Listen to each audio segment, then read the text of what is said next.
Opus 69 by Gabriel Fauré.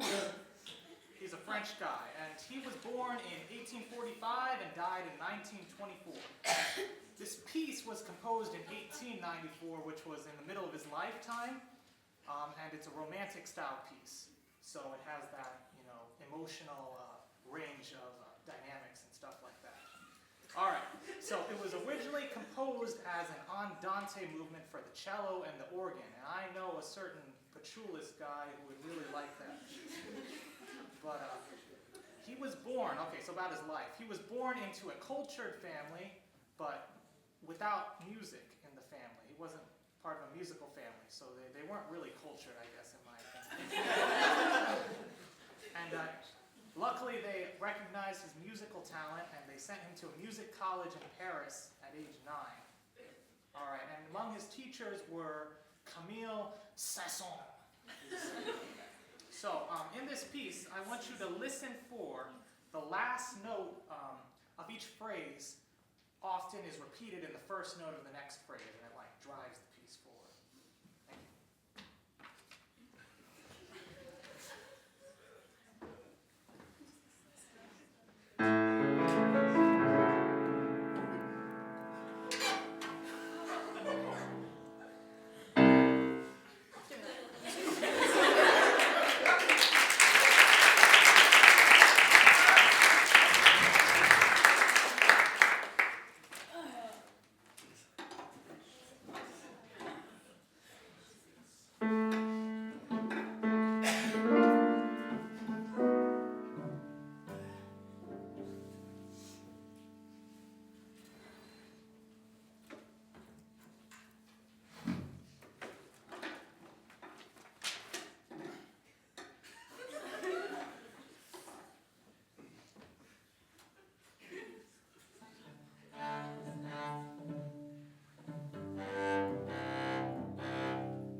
questions?